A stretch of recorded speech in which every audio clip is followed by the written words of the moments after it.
Welcome to Podula Rasa. I'm David Blank. And I'm Jim Esch. This is a podcast about finding something in nothing.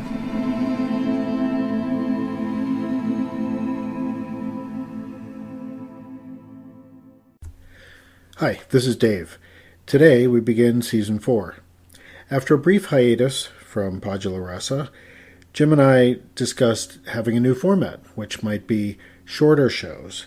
The idea would be about 20 minutes to make the podcast a little more focused and then to possibly release them more frequently.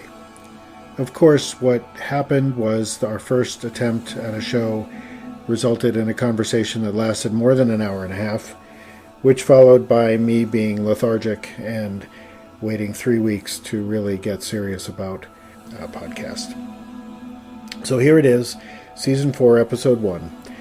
In this episode, Jim and I will discuss meditation. I will describe my method of entering a meditative state, and Jim will discuss his forays into the realm of the transcendent art of being a yogi. Next, we will discuss some relationship things that happened almost a month ago now. We will also be discussing some current events, including Jim's relationship with the old boiler in his house. So here we go, Season 4, Episode 1. We hope you enjoy. So for the first segment, we want to talk about meditation, and I know you're continuing because I see you on the app frequently when I'm on meditating at 5 in the morning or 5:30 or whenever. Sometimes I send you a thanks for meditating with me. I don't know, since the app has changed, they're harder to find, but I don't know if you see. I don't see those, David. Oh, okay. I'll have to. Yeah, it's weird. But you see when I'm meditating? Yeah, when I stop, it'll show me people in my circle, because I have like 55 people that I have connected with who's meditating. And then before you click that little X, when you're done, when you hit finish, watch what it shows you. For those of you who don't know, we use Insight Timer, which is a great little meditation app that's free for the most part, although they do have a lot of paid features, which are really excellent, actually. A lot of guided meditations and things like that. But I only use it just as a timer. And I've been using it since 2012, maybe, 2013, something like that, off and on. And in fact, today was my 1700th meditation. Congratulations. Thank you. Yeah, and the app, I think, encourages you to do it every day. It does. It's kind of a nice habit to be in, and I like the kind of validation it gives you. Do you have any meditation updates? Since our last episode was in November, physically push my shoulders down. Like I try to make them as low as possible. Like it's kind of like you breathe out and push your shoulders down. And I close my eyes when I'm doing that, and I sink right in. Sometime probably in January or February. And now that happens every time I do it. Excellent. So yeah, how about you? I have things have been going well. I tend to do 30-minute meditations very early in the morning. I tend to wake up super early, like 4:30, 5. And the first thing I do after I feed the cat is, I wake up early because of the cat. I anticipate, because the cat's going to wake me up either way. So I try to beat the cat up, and he's waiting for me, and I feed him, and then I meditate. But one thing I've been doing sometimes, not every day, but often, like the meditation is going great, so I do my half hour, and then sometimes I will go on Insight Timer and I will pull up like an ambient music meditation, or sometimes like shamanic drumming. Sometimes they go for 15-20 minutes or longer. But I found one, and it'll suggest things to you, and I'll try them out. I love those. Like when I'm in the mood for one, it's just kind of a continuation, but in like a different mode. So instead of being kind of very quiet, you've got like the binaural beats. So this is after you meditated? Yes, like I'll kind of like finish, and then I'm like, I want to do more, and it's kind of like extended time. So recently I did one which was like an astral projection meditation, which was like binaural beats, where it has like this, it kind of does these kind of left and right, like you wear your headphones and it's kind of does it kind of like electronic pulses that are sort of tuned to brain waves. I think this one is for like theta waves, and then there'll be like music underneath that, like very ambient, soft music. And I did this meditation, I think 3 times now, and the meditation lasts for an hour. So this is, you do 30 minutes and then you do that? Plus an hour, yeah. I think you might be a yogi. Natural yogi. That's I thought, well, let's try this. Like, let's try this brainwave meditation. And like, I really felt like I was going someplace with this. It was like it was like lucid dreaming. This was like maybe like 40 minutes into it. And I was just really getting in the zone. And I wasn't falling asleep, but I was definitely in a trance state. And then all of a sudden, like, it kind of opened up, or it was like kind of like the burning edges of a circle kind of opening up, and I could like see into like this other place. And there was like this, it was like this page of a book, and it had numbers on it. And I'm like reading the numbers, like, where am I? What is this? So it really was like being transported like to some other place and time. And then like the second time I did it, I think I had like visions of like former dogs I've had, Boston Terriers.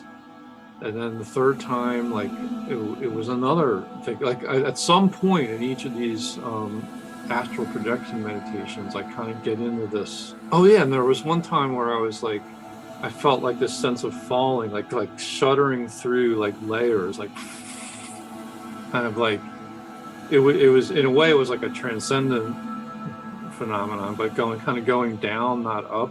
And this one is like a really good one. I keep coming back to it because every time it sort of sends me to some new state.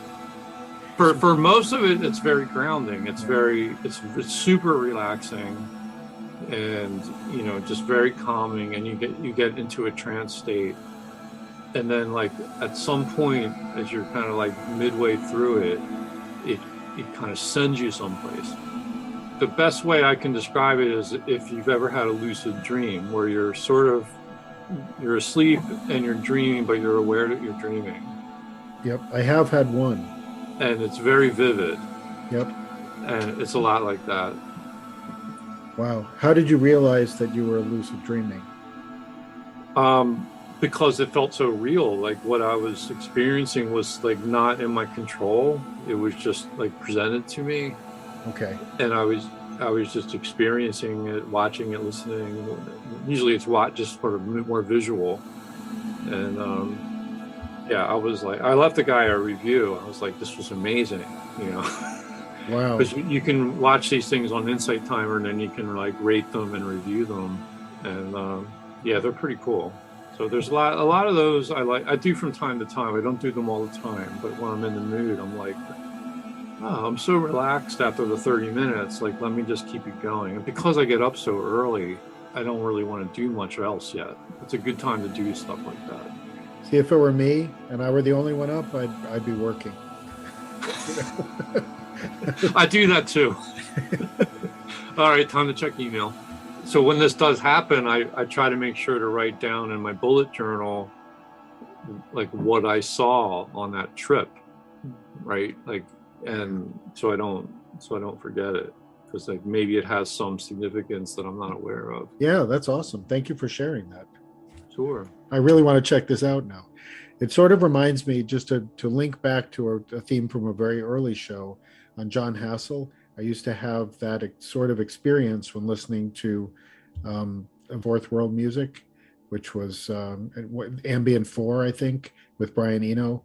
It's very ethereal and earthy music. And I would bring that into things in my life.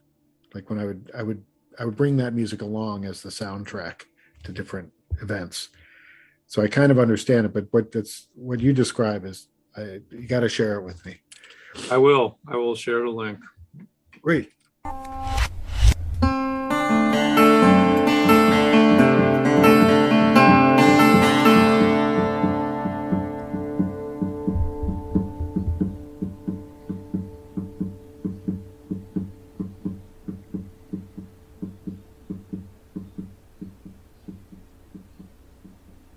The second theme that we're going to talk about in this podcast is current events, the things that might be going on in your life. I know you just finished a term at school.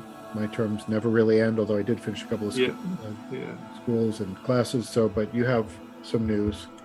Yeah, so semester just ended. Well, last day of classes was yesterday, and I've been grading like a demon. And I'm continuing to grade, but I'm sort of getting into the mop-up phase now. So I just was, if you really want to get current, today, what is today, April 30th, 2022, here in Southeast Pennsylvania, was just a gorgeous spring day. And my wife, Stacy, and I were sitting out on the deck just an hour or two ago. And it's just one of those like perfect afternoons where like there's like no one in the neighborhood. Everyone seems to be out today. So it's like we have the whole block to ourselves. The sun's shining, but there's a cool breeze. Like the dog's out there, like totally happy. We just got back from a walk in the park, like a walk on a nature preserve. And you just have to bottle those moments. Like those are just, you know, and like the semester feels like it's almost over, and it is over. And May is like right there, like, which is one of my favorite months. And you know, getting into like the summer break, and a lot of other things in my life are kind of lifting off, like things that I've been occupied with. It's been a very busy April. So yeah, it was a really, really nice feeling. I loved it.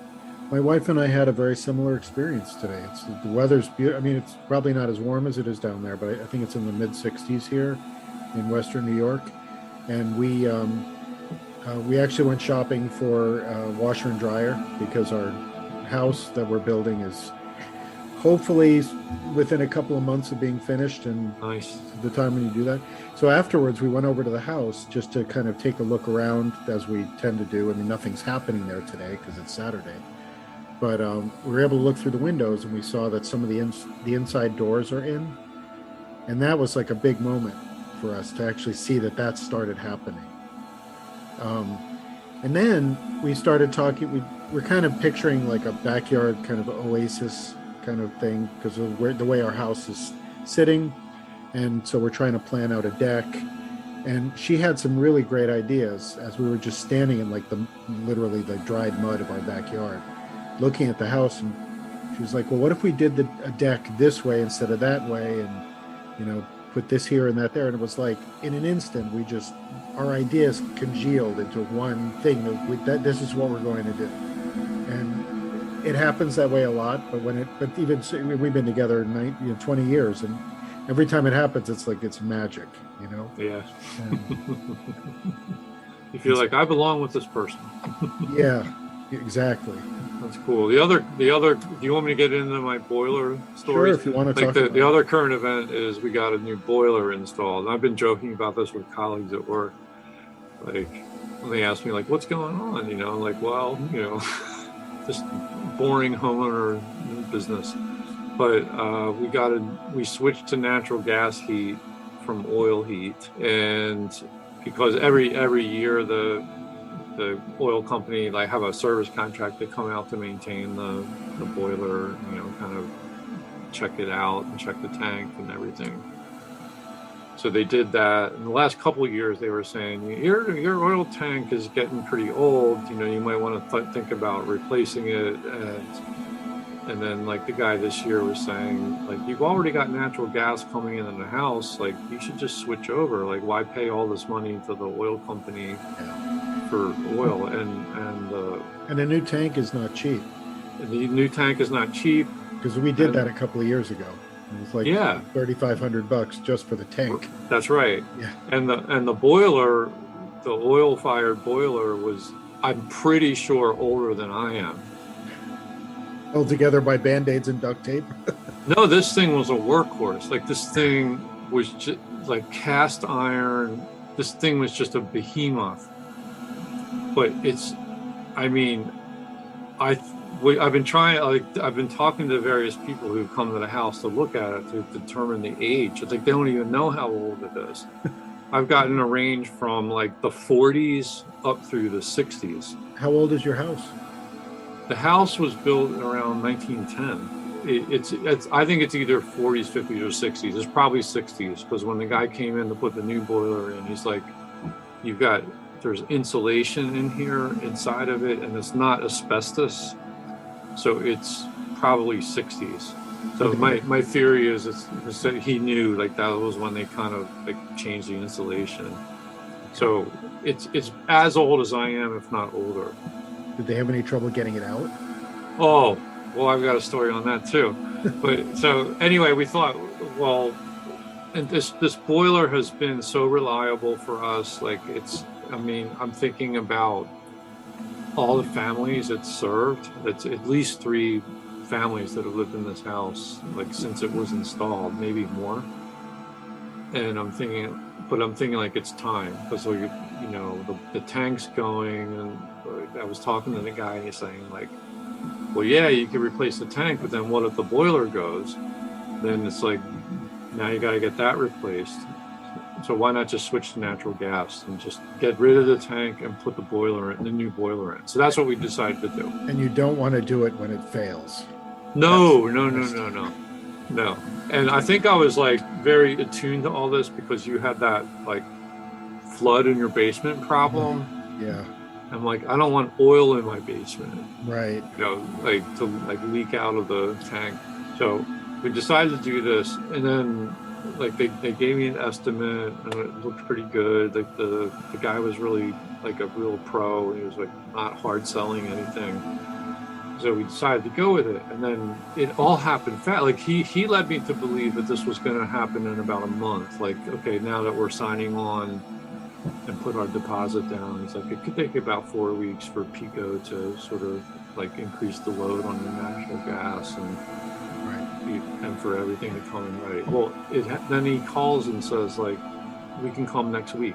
I'm like, okay, let's do it. So last week I had to like tear down the whole basement, like take out a wall panel, like move like so much stuff out and away so they could access everything. And like what was it, last Tuesday and Wednesday, Tuesday and Wednesday of last week, was just, you know, they came and they did the whole thing. Like on Tuesday, they brought the new boiler in first, actually, and then they removed the old boiler. And here's where the story comes in. It was 3 guys getting this boiler up the steps and out of the house. One of whom was like the size of a football player, like a lineman, who they brought in specifically to get this boiler out. And I watched them like drag and push this thing up the steps. And I thought someone was going to die. It was like one step at a time, 1, 2, 3, you know, and like they were like, I'm like, this boiler is going to fall down the steps and kill this poor guy. And they just like adrenaline set in, and it really was like a Herculean feat. It was like amazing to watch them get this thing out. And I'm just praying that no one gets hurt. So they long story short, they got it out. And like the next day they come back to sort of hook everything up. And then like the oil tank guys came in to get rid of the oil tank. It was a separate company doing that. But the guy told me when they came back, that boiler weighed 675 pounds. I had a similar experience with a bathtub on a second floor, and I helped move it with the guy who was replacing it. It turned out to be 400 pounds of iron from the second floor to the first floor, just the 2 of us. It's insane. Yeah. 3 guys, huh? 3 guys, and then like on the second day when they came back, the lead guy, the boiler guy, was like, I'm never doing that again. Like if we encounter this again, we're calling another company to have them remove it. I mean, they brought down this like motorized hand truck to get it out. The load, it couldn't handle the load, the weight of the boiler. So they just had to do it by hand. So Wow. I was like, wow, this thing. And when I saw it go, I felt kind of wistful. I know you shouldn't like be subjective about objects like that. But I'm like, this thing has been a faithful servant to this house for decades. Yeah. And I felt a little sad seeing it go. I know that's kind of weird. That's why I want to write about it. I want to write a poem to the boiler, or from the boiler's point of view, or something. That's great.